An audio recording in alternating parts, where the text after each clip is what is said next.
நாளை வாக்குப்பதிவு நடைபெறுவதை முன்னிட்டு சென்னையில் 26,000 போலீசார் பாதுகாப்பு. 21,000 போலீசார், 2,500 ஊர்காவல் படையினர், 2,500 மத்திய துணை ராணுவ படையினர் பாதுகாப்பு.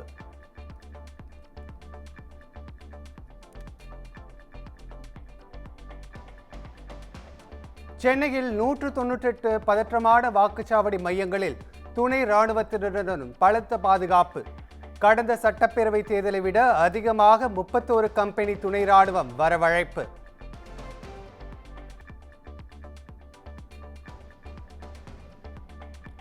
சென்னை மயிலாப்பூர் திமுக வேட்பாளர் வேலுவின் உதவியாளர் சத்தியமூர்த்தி வீட்டில் தேர்தல் பறக்கும் படை சோதனை. கட்டுக்கட்டாக பணமும் கட்சி நிர்வாகிகளுக்கு பணம் விநியோகித்த ஆதாரங்களும் பறிமுதல் என தகவல்.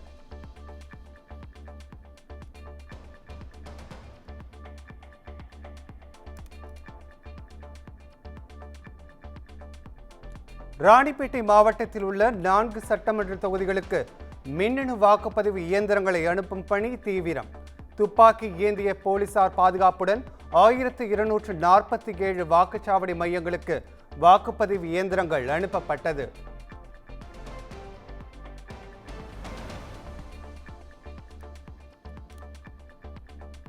கரூரில் பதற்றமான வாக்குச்சாவடிகளில் கூடுதல் போலீஸ் பாதுகாப்பு. எஸ்பி ஹரிகிரண் பிரசாத் தலைமையில் முக்கிய வீதிகளில் போலீசார் தீவிர ரோந்து.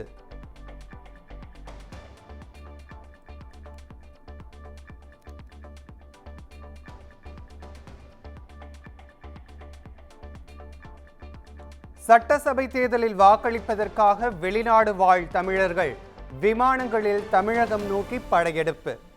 ஐக்கிய அரபு நாடுகள், லண்டன், அமெரிக்கா, ஜெர்மனி, சிங்கப்பூர் உள்ளிட்ட நாடுகளில் இருந்து தமிழர்கள் வருகை.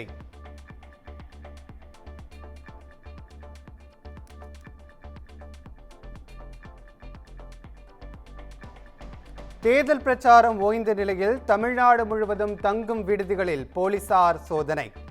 வெளியூர் ஆட்களை கண்காணித்து வெளியேற்றும் பணிகள் தீவிரம்.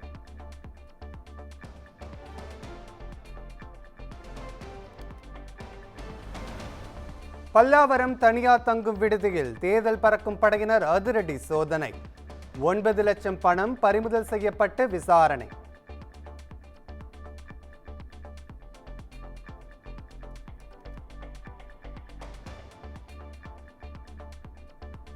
மொடக்குறிச்சி அருகே அதிமுக ஒன்றிய செயலாளருக்கு சொந்தமான பர்னிச்சர் கடையில் 13 லட்சம் ரூபாய் பறிமுதல். தேர்தல் பறக்கும் படையினர் பறிமுதல் செய்து வருமான வரித்துறையிடம் ஒப்படைத்தனர்.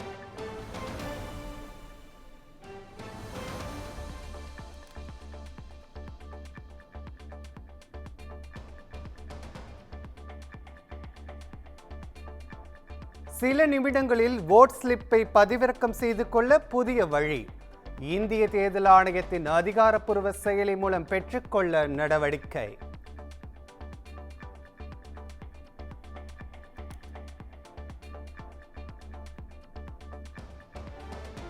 வாக்காளர் அடையாள அட்டை இல்லை என்றாலும் 12 ஆவணங்களில் ஒன்று இருந்தால் வாக்களிக்கலாம்.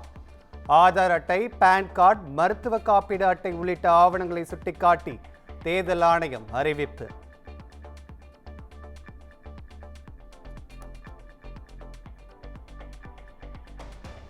வாக்குப்பதிவுக்காக மூத்த குடிமக்கள், மாற்றுத்திறனாளிகள் சாதாரண கட்டண பேருந்துகளில் இலவசமாக பயணிக்கலாம். ஏப்ரல் 23ஆம் தேதி ஒரு நாள் மட்டும் சலுகை என மாநகர போக்குவரத்து கழகம் அறிவிப்பு.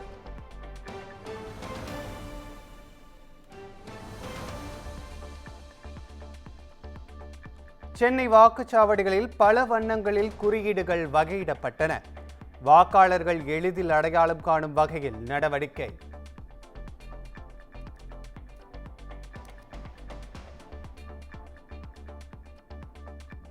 சட்டமன்ற தேர்தலை முன்னிட்டு சென்னையில் வசிக்கும் மக்கள் சொந்த ஊர்களுக்கு செல்ல சிறப்பு பேருந்துகள் இயக்கம். வருகிற 21ஆம் தேதி வரை 10,663 பேருந்துகள் இயக்கப்படுவதாக அரசு விரைவு போக்குவரத்து கழகம் அறிவிப்பு.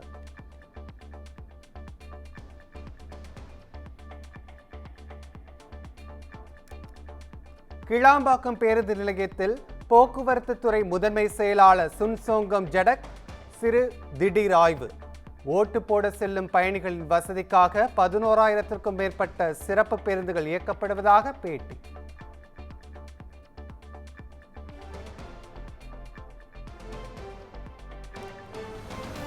தேர்தலை முன்னிட்டு சென்னையிலிருந்து தென் மாவட்டங்கள் செல்வோருக்கு ஏதுவாக சிறப்பு ரயில்.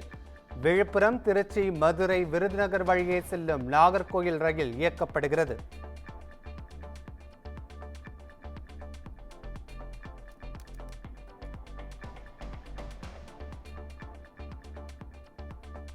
தமிழ்நாடு சட்டப்பேரவை தேர்தலை முன்னிட்டு டாஸ்மாக் கடைகள் மூடல். வாக்குப்பதிவு முடியும் வரை 3 நாட்கள் கடைகள் செயல்படாது என அறிவிப்பு.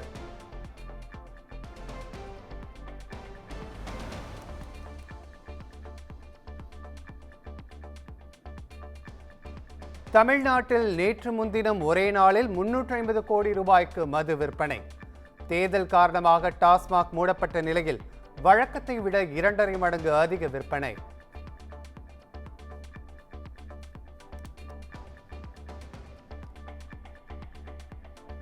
புதிய வாக்காளர் அடையாள அட்டைகள் உரிய நேரத்தில் விநியோகிக்கப்படாமல் தாமதப்படுத்தப்படுவதாக வந்த செய்திக்கு தபால் துறையினர் மறுப்பு.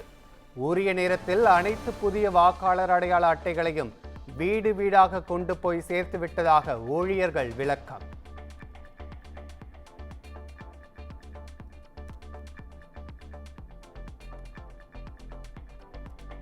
வாக்குப்பதிவு நாளன்று கொடைக்கானல் சுற்றுலா தலங்கள் மூடல். ஏப்ரல் 23ஆம் தேதி வரை மூடப்படும் என அறிவிப்பு.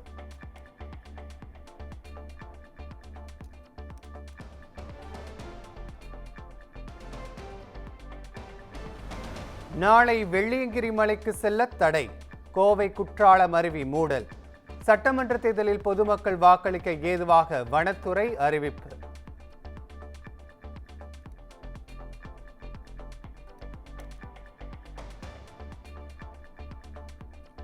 கார் ரேசிங் போட்டிக்காக பெல்ஜியம் சென்றிருந்த நடிகர் அஜித் சென்னை வந்தார். தனது ஜனநாயக கடமையை நிறைவேற்ற திருவான்மியூர் திரும்பினார்.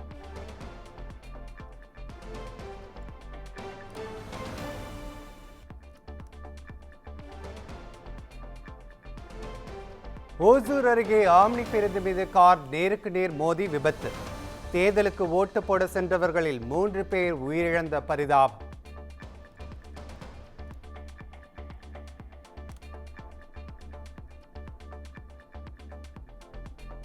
வால்பாறை கோர விபத்தில் படுகாயமடைந்தவர்களுக்கு சரியான சிகிச்சை தராததால் ஒருவர் பலி. மருத்துவ கவனிப்பு இல்லாததால் 19 வயது இளைஞர் உயிரிழந்ததாக கேரள நோயாளி ஆடியோ வெளியிட்டு புகார்.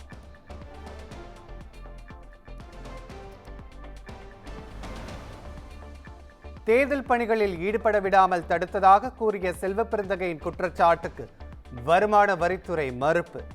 தவறான தகவல் பரப்பியதாக தேர்தல் ஆணையம் மற்றும் சென்னை காவல்துறையிடம் வருமான வரித்துறை புகார்.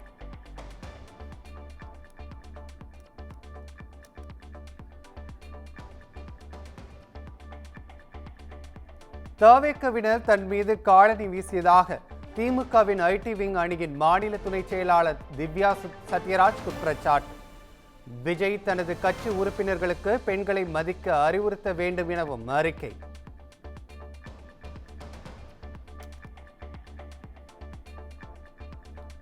மதுரை சோழவந்தான் அருகே வைகை ஆற்றின் கரையில் நள்ளிரவில் பயங்கர தீ விபத்து.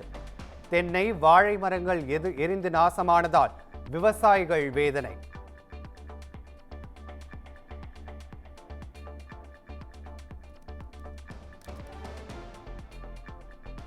தமிழகத்தில் நேற்று 14 இடங்களில் 100 டிகிரி ஃபாரன்ஹீட் வெப்பம் பதிவானதாக வானிலை ஆய்வு மையம் தகவல். அதிகபட்சமாக வேலூரில் 107 ஃபாரன்ஹீட் வெப்பநிலை பதிவு.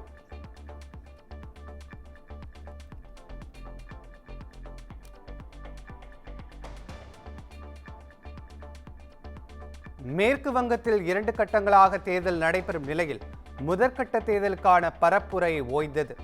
முதற்கட்டமாக நாளை 152 சட்டமன்ற தொகுதிகளில் வாக்குப்பதிவு நடைபெறுகிறது.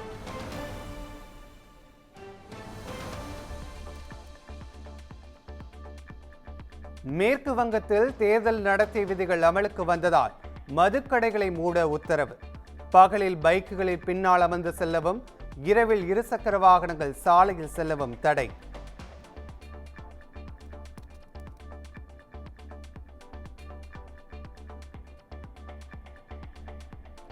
மகளிர் இடஒதுக்கீடு அமலாக்க மசோதா தோல்வி குறித்து நாட்டு மக்களுக்கு உரையாற்றிய போது நடத்தை விதிகளை மீறியதாக பிரதமர் மோடி மீது புகார்.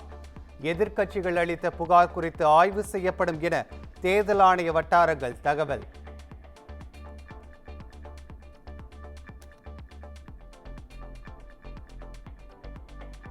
பிரதமர் மோடியை தீவிரவாதி என்று சென்னை கூட்டத்தில் விமர்சித்ததாக காங்கிரஸ் தலைவர் மல்லிகார்ஜுன கார்கே மீது பாஜகவினர் கண்டனம். பிரதமரை தீவிரவாதி என்று கூறவில்லை, ஜனநாயகத்திற்கு எப்போதும் அச்சுறுத்தலை ஏற்படுத்துகிறார் என்று கூறியதாக கார்கே விளக்கம்.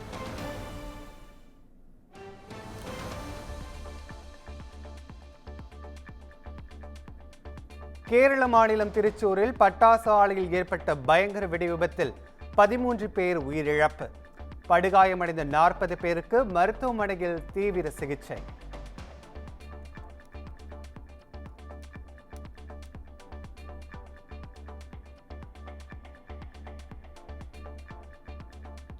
டெல்லி NCR பகுதியில் உள்ள நட்சத்திர ஹோட்டலை குறிவைத்து சதித்திட்டம் தீட்டிய தீவிரவாதிகள் 2 பேர் கைது. பாகிஸ்தானில் உளவு அமைப்பான ISI உத்தரவுகளை ஏற்று சதியில் ஈடுபட்டு வந்ததாக உளவுத்துறை விடுத்த எச்சரிக்கையை அடுத்து சிக்கினர்.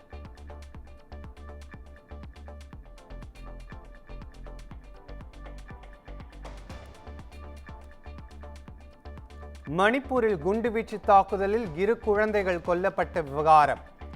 குழந்தைகள் கொல்லப்பட்டதற்கு கண்டனம் தெரிவித்து பேரணி நடத்திய மக்கள்.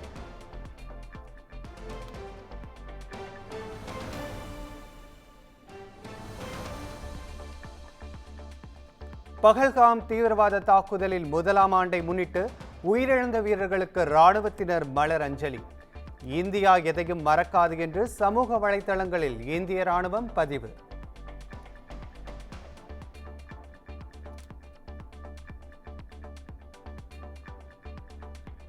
இந்திய விமானங்கள் பாகிஸ்தான் வான்வழியை பயன்படுத்துவதற்கான தடை நீட்டிப்பு. மே 24ஆம் தேதி வரை நீட்டிக்கப்பட உள்ளதாக தகவல்.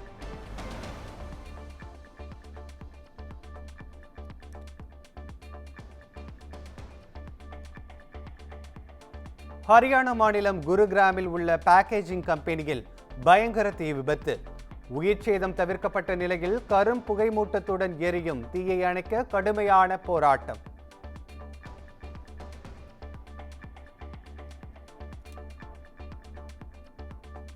தேசியவாத காங்கிரஸ் தலைவர் சரத்பவார் மருத்துவமனையில் அனுமதி.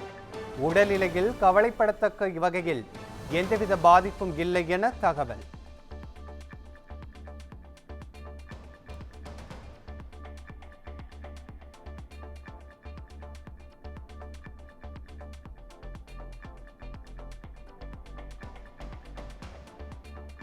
ஈரான் போர் காரணமாக மத்திய கிழக்கு நாடுகளில் இருந்து இதுவரை 11,61,000 இந்தியர்கள் நாடு திரும்பியுள்ளதாக வெளியுறவு அமைச்சகம் தகவல்.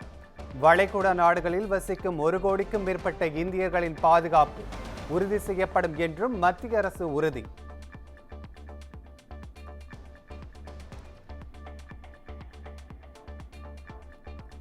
போர் நிறுத்தம் இன்று முடிவடையும் நிலையில் பேச்சுவார்த்தைக்கு ஈரான் முன்வராததால் ராணுவ நடவடிக்கையை நிறுத்தி வைக்க அதிபர் டிரம்ப் உத்தரவு. ஈரான் தமது கோரிக்கைகளை ஒருமித்த கருத்துடன் முன்வைக்கும் வரை சண்டை நிறுத்தம் நீட்டிப்பு.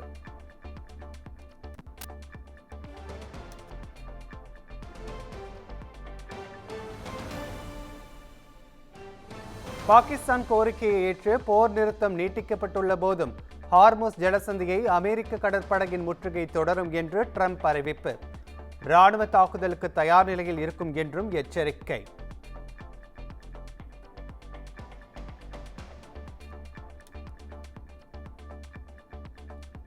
ஈரானிடமிருந்து யுரேனியத்தை மீட்பது கடினமான வேலை. அமெரிக்க அதிபர் டிரம்ப் பேட்டி.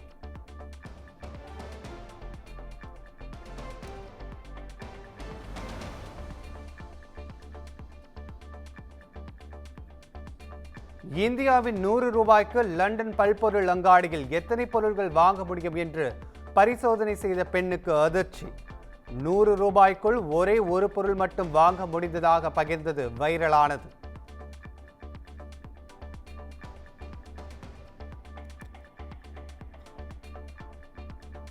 தென்கொரிய அதிபர் லீ ஜே மியூங் 3 நாள் இந்திய பயணத்தை முடித்துக் கொண்டு நாடு திரும்பினார். பிரதமர் மோடி உள்ளிட்ட தலைவர்களுடன் நடத்திய பேச்சுவார்த்தையை அடுத்து கப்பல்கள் கட்டுவது உள்ளிட்ட 21 திட்டங்களில் உடன்பாடு.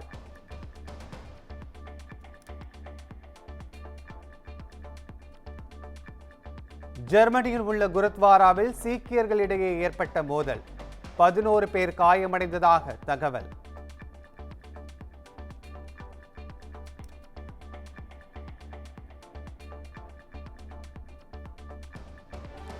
மேற்காசிய போரால் உயர்ந்த கச்சா எண்ணெய் விலை. இந்தியாவில் மே 5ஆம் தேதி முதல் பெயிண்ட் விலை 5% வரை உயர்த்த நிறுவனங்கள் திட்டம்.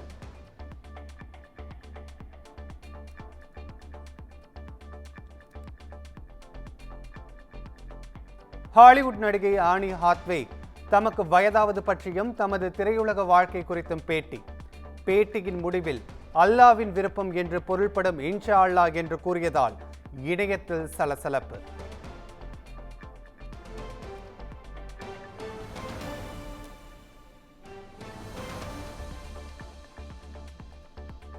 ரஜினிகாந்த் நடித்துள்ள ஜெயிலர் 2 திரைப்படத்தின் படப்பிடிப்பு நிறைவு. கேக் வெட்டி கொண்டாடிய படக்குழுவினர்.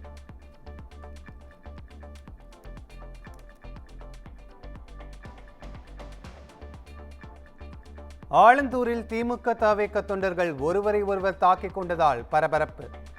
இரு தரப்பினரும் டிஎம்கே டிவிகே என மாறி மாறி கோஷமிட்டதால் கைகலப்பு.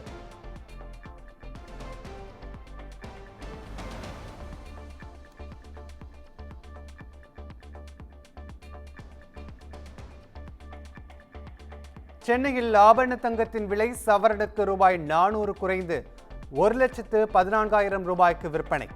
வெள்ளியின் விலை மாற்றமின்றி 1 கிலோ 2,75,000 ரூபாய்க்கு விற்பனை செய்யப்படுகிறது.